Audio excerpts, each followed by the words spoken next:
Satyam adalah mekanik kampung yang merintis usaha bengkel di kota Hyderabad. Dia memiliki istri bernama Fatma dan satu orang anak, Raghava, yang masih kecil. Berkat dukungan adiknya Shiva yang bekerja di kota itu, bengkel Satyam cepat berkembang. Bengkel itu sekaligus tempat tinggal mereka, diberi nama Janata Garage yang artinya bengkel rakyat. Cerita hebat ini berawal dari salah seorang pelanggan bengkel, Karim, yang anak gadisnya diperkosa oleh 4 orang pria lalu dibunuh. Tubuhnya kemudian dibuang ke jalan raya seolah-olah meninggal kecelakaan. Kasus tersebut dibawa ke kepolisian. Chandrasekhar yang merupakan teman Shiva mengaku tidak bisa berbuat apa-apa. Tidak ada bukti yang bisa digunakan. Para pelaku juga orang-orang berpengaruh. Hukum dan polisi ternyata tidak bisa diharapkan untuk mendapatkan keadilan. Satyam yang kecewa mengambil inisiatif untuk menangkap para pelaku lalu dibunuh, kemudian dibuat seolah-olah kecelakaan.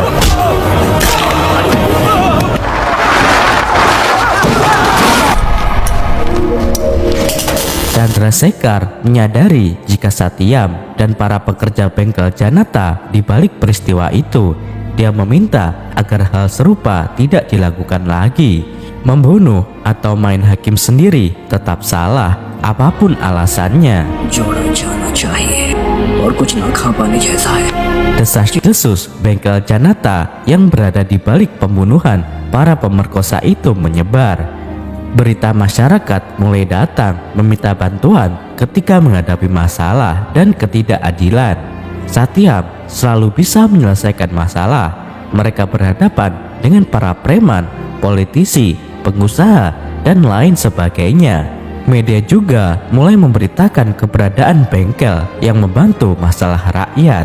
Shiva diminta oleh kakak iparnya, Suresh, untuk ikut ke Mumbai agar bisa hidup dengan damai. Tapi Shiva tidak ingin meninggalkan kakaknya meski aktivitas Satyam yang bisa membawa bahaya. Jika tidak suka, bawa saja adik Anda ke Mumbai, ucap Shiva kepada Suresh. Seorang pengusaha, Mukesh Rana, datang ke bengkel Janata. Dia adalah kakak Sardev Rana, salah satu orang yang telah dibunuh Satyam. Mukesh mengaku tidak marah karena saudaranya dibunuh, tapi dia minta agar Janata Garage tidak ikut campur dalam urusan bisnisnya. Namun Satyam tidak peduli itu.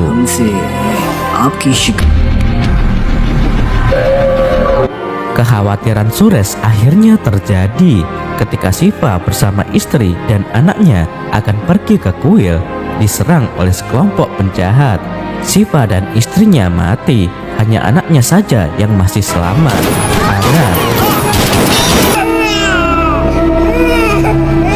Satyam sangat sedih.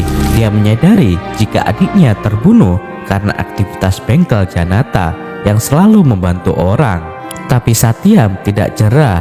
Anak Shiva yang masih hidup, Anand, diserahkan kepada Suresh sehingga kehidupannya aman dan jauh dari kekerasan.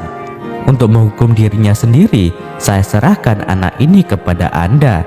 Dia akan bersama Anda selamanya, karena kami tidak akan berhenti. Dan tolong jangan ceritakan tentang keluarga ayahnya, ujar Satyam.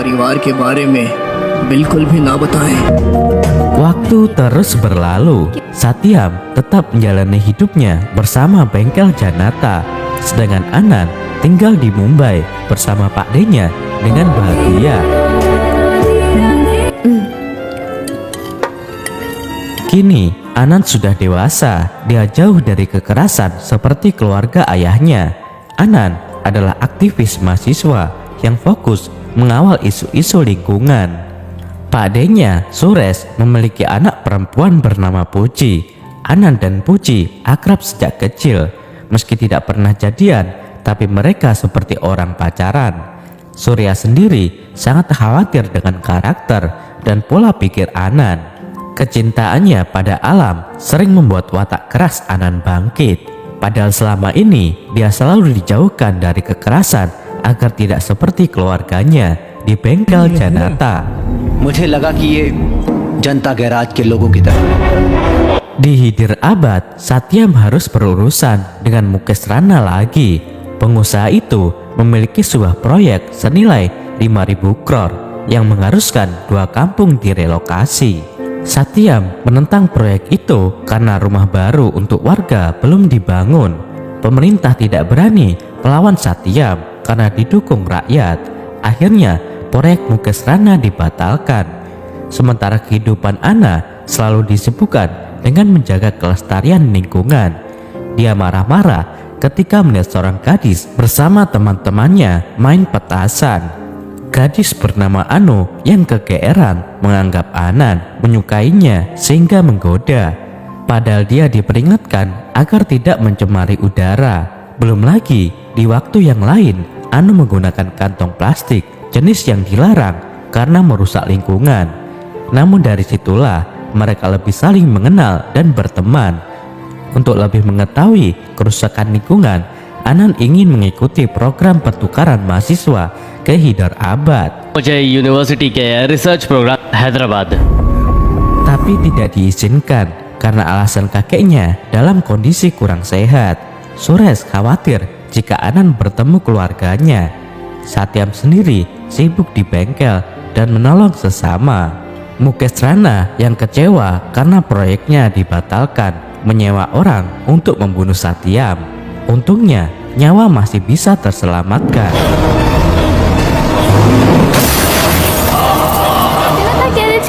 Banyak orang yang merasa sedih karena Satyam masuk rumah sakit. Polisi Chandrasekhar mengingatkan pihak keluarga agar tidak terlalu membebani Satyam. Usianya juga sudah tidak muda lagi. Masalah juga mulai dihadapi Anan di Mumbai. Dia harus berurusan dengan MLA setempat karena menuntut dibangun taman sebagai ruang terbuka hijau dalam sebuah proyek. MLA itu adalah Dispendi. Dia mengirimkan adik bungsunya untuk membunuh Anan. Tapi di luar dugaan, pemuda itu menyimpan kekuatan besar. Seperti kemarahan alam, para preman dipukuli, ditendang dengan sangat keras. Adik MLA hingga ketakutan melihat kekuatan Anan. Pria berwajah jahat itu dibuat memohon ampun.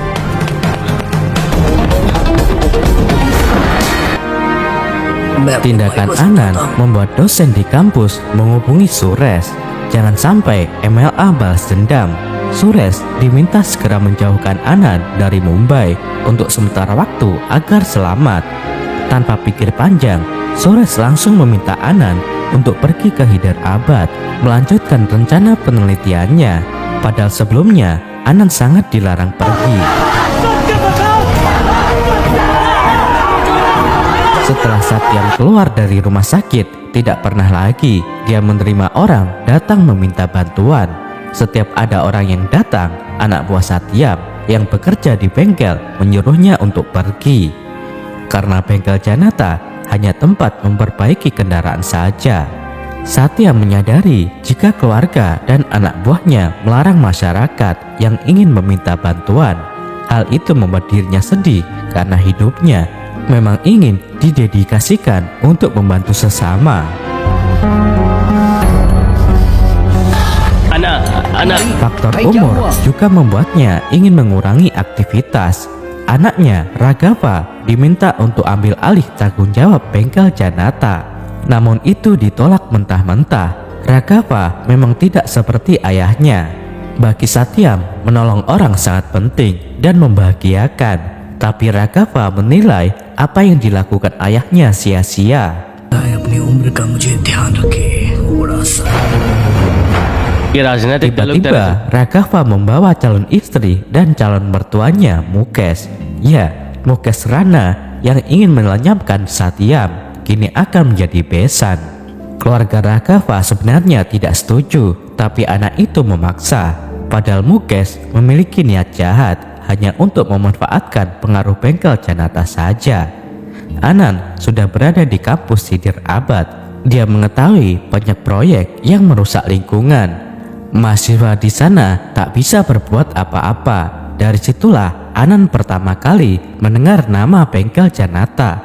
Dulu setiap masalah selalu saja bengkel Janata terlibat membantu, tapi belakangan sudah tidak lagi. और इसमें जनता गैरेज के लोग वो गलत कह रहे फिर वो अच्छे लोग कैसे हुए? Anan pergi ke salah satu lokasi penambangan.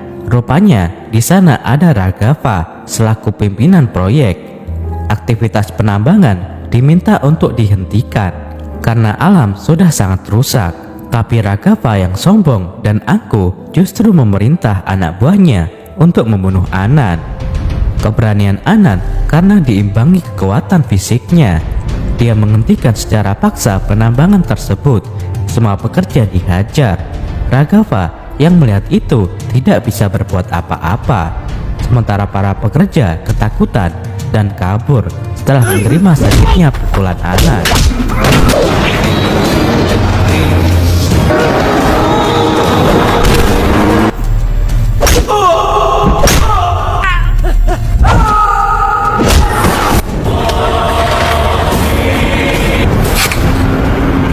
Peristiwa tersebut sampai ke telinga Satyam.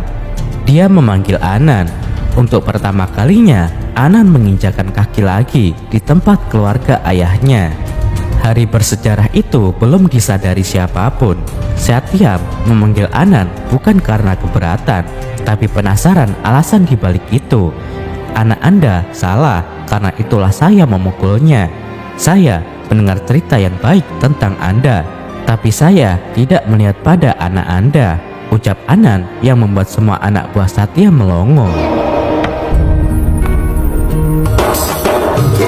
Keesokannya, Satyam langsung menemui Anan. Dia selama ini selalu membantu orang, kini justru datang meminta bantuan. Saya sudah tua, orang-orang tidak lagi berbagi masalah dengan bengkel Janata. Itu membuat saya sedih. Ketika melihat Anda, saya seperti melihat diri saya saat masih muda. Saya berharap Anda bisa menjadi bagian dari bengkel Janata. Orang seperti Anda yang pantas memegang bengkel Janata, ujar Satyam.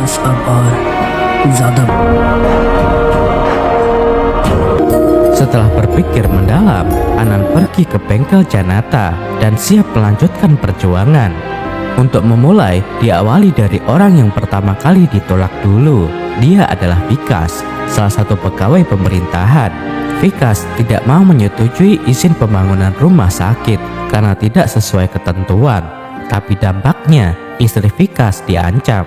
Itulah yang membuatnya ingin meminta bantuan ke bengkel Janata.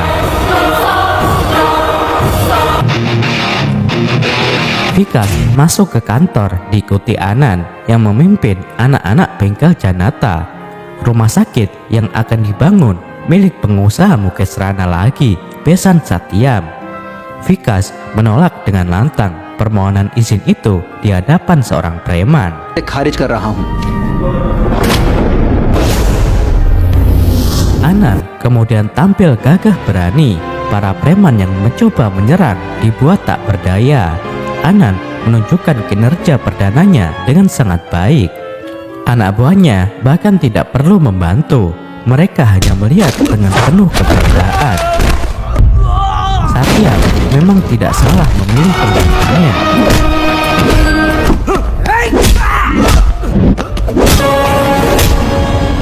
Anan juga menegaskan jika bengkel Janata kembali seperti dulu lagi, berdiri mendukung orang-orang tertindas. जनता garage. Hari-harinya kini diisi dengan menyelesaikan masalah. Polisi korup, preman bangsat, pengusaha, politisi, dan penjahat lainnya ditangani dengan sangat hebat. Anan persis seperti Pak D-nya Satyam.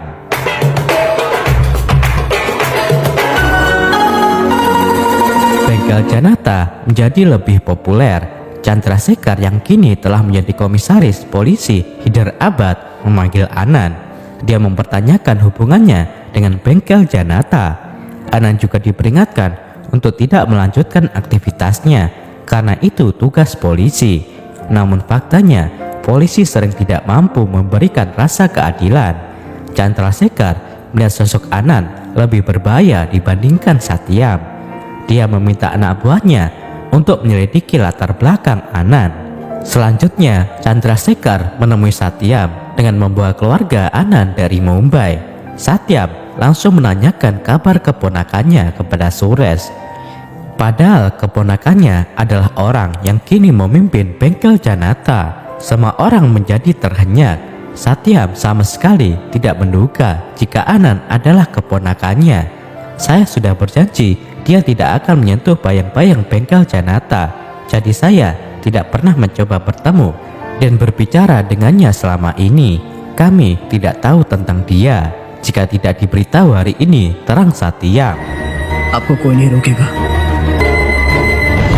Anand sendiri terkaget-kaget mengetahui semuanya. Kini dia juga mengenali wajah orang tuanya yang terpampang di dinding rumah.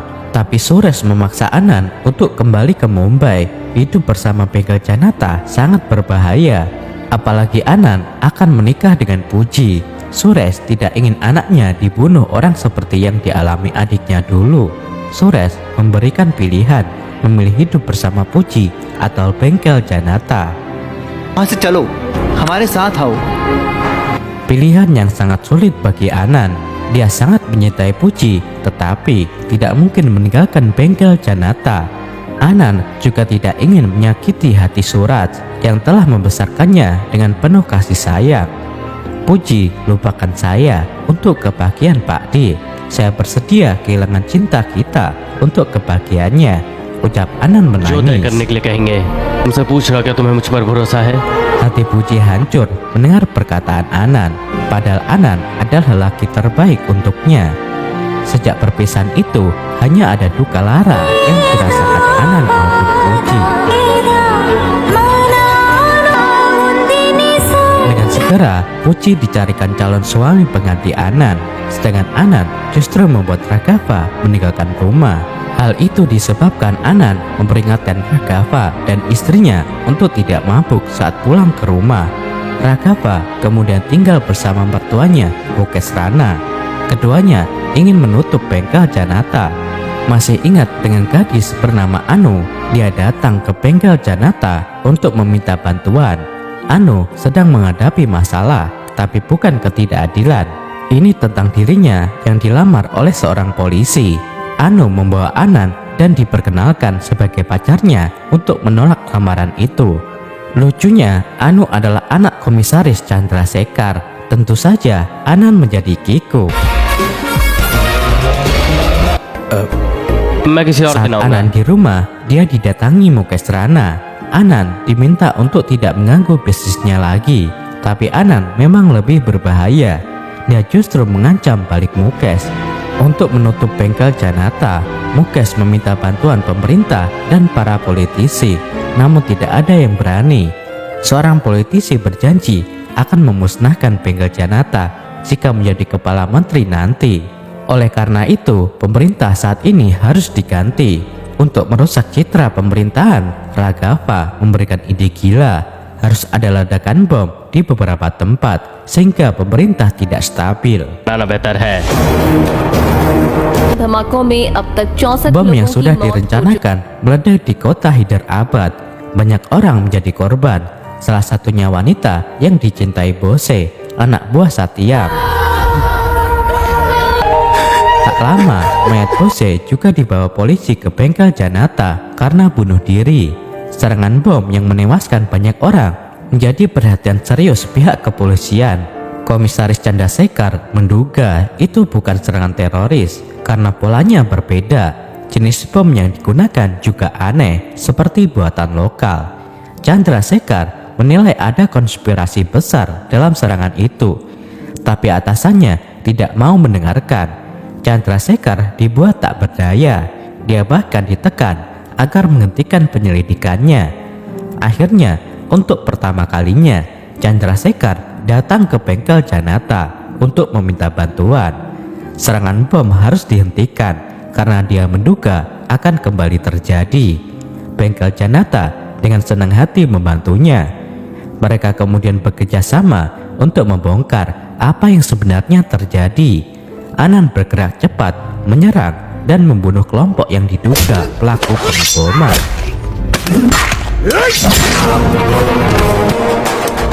Anan mampu mengidentifikasi mereka setelah melihat rekaman CCTV.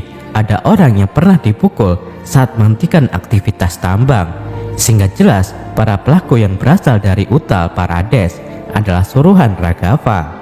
Penyebabnya, Bose mengetahui dalam pengeboman adalah Raghava. Fakta itu diceritakan kepada keluarganya di rumah. Saya akan bunuh Raghava.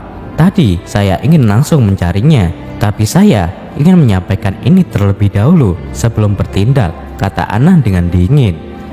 Istri Satya menangis mendengar ucapan Anand. Bagaimanapun, Raghava adalah anaknya. Padma memohon kepada suaminya agar Raghava tidak dibunuh. Raghava memang biadab. Dia tega membunuh Bose yang ikut merawatnya sejak masih kecil. Satyam sangat kecewa dan murka. Fatma juga memohon kepada Anand. Fatma tidak ingin kehilangan anak satu-satunya itu. Kita tidak perlu mengajari Anand tentang makna kehilangan. Dia sudah kehilangan orang tuanya. Dia juga sudah kehilangan orang yang membesarkannya. Dia bahkan sudah kehilangan gadis yang dicintainya. Salah kalau berbicara arti kehilangan, Fatma, ucap Satyam kepada istrinya. मैं यहाँ आपके लिए हूँ माँ। वो हमारे साथ बड़ा Keputusan sudah dibuat. Raghava akan tetap dibunuh. Anand bersama anak buahnya mendatangi tempat persembunyian Raghava dan Mukesh. Banyak preman yang disewa untuk berjaga. Mereka pun dilumpuhkan semua.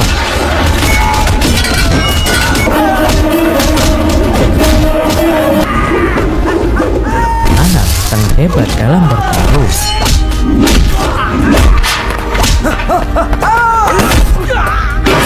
Anand kemudian membunuh Rakesh. Raghava yang tak berdaya memohon ampun. Tolong Anand, saya adikmu. Tolong lepaskan saya, ujarnya. Satyam baru tiba. Raghava sedikit bisa bernafas lega karena ayahnya datang. Dia memohon kepada ayahnya untuk dilepaskan. Saya satu-satunya anak ayah, tolong maafkan saya, ucap Raghava yang terus memohon. Tekad Satyam sudah bulat. Tanpa berbicara apapun, Satyam membunuh anaknya sendiri. Bengkel Janata tidak akan melepas siapapun meskipun anak dari pemilik bengkel tersebut.